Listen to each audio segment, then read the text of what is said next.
আজ তৈরি করব টমেটো আর রুই মাছের ঝোল। খুব সহজ রান্না, কিন্তু খেতে দারুণ। প্রথমে মাছগুলোকে ধুয়ে নুন হলুদ মাখিয়ে নিচ্ছি।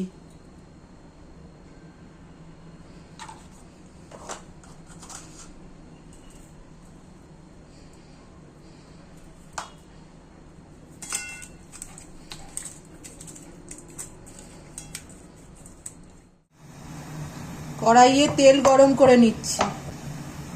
এই রান্নাটা আমি সর্ষের তেলেই করছি। এবারে একটা পেস্ট তৈরি করে নিচ্ছি। রসুন, আদা কুচি, কাঁচা লঙ্কা। যেহেতু টমেটো রুই করছি, তাই টমেটোর পরিমাণটা একটু বেশি দিতে হবে।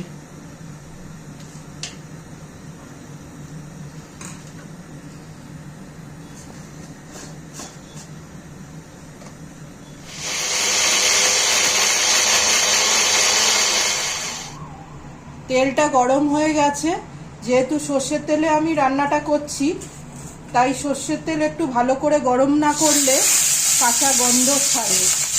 আপনারা চাইলে সাদা তেলেও রান্নাটা করতে পারেন।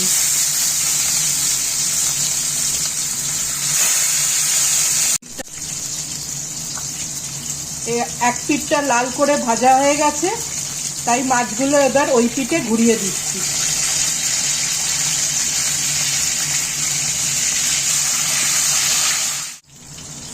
মাছগুলো লাল করে ভাজা হয়ে গেছে, এবার তুলে নিচ্ছি।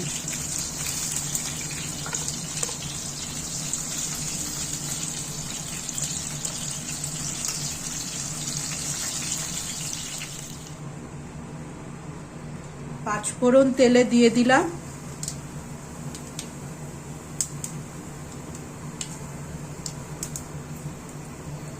তারপর যে পেস্টটা তৈরি করেছিলাম সেটা ঢেলে দিলাম।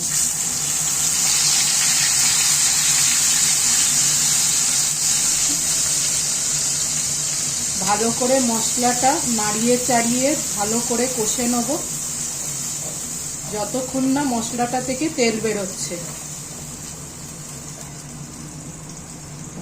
এবার মশলা থেকে তেল বেরিয়ে গেছে, কাঁচা গন্ধটাও চলে গেছে। এবার এক এক করে মশলা দিয়ে দেবো। প্রথমে একটু চিনি দিলাম, এবার একটু নুন দিচ্ছি, একটু হলুদ গুঁড়ো,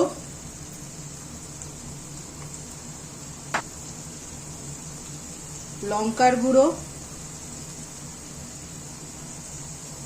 আর একটু শেষে মেথি গুঁড়ো।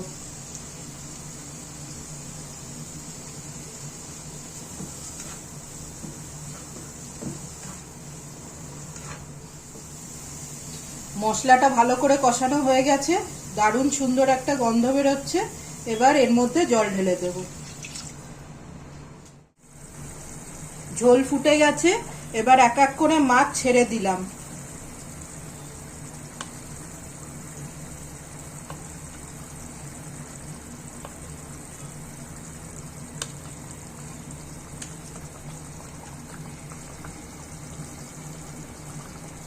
এবার কাঁচা লঙ্কা দিয়ে নামিয়ে দিলাম। কাঁচা লঙ্কাটা একটু চিড়ে দিয়েছি। প্রথমে মাছগুলো তুলে নিচ্ছি, যাতে মাছগুলো ভেঙে না যায়। আমার বাড়িতে ধনেপাতা ছিল না, তাই আমি দিতে পারিনি। আপনারা চাইলে ধনেপাতাও দিতে পারেন, এতে সুন্দর আর গন্ধ বেরোবে।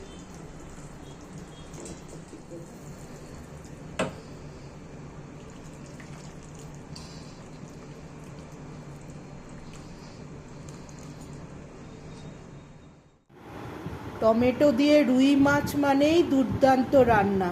গন্ধে পেটের খিদে বেড়ে যাবে।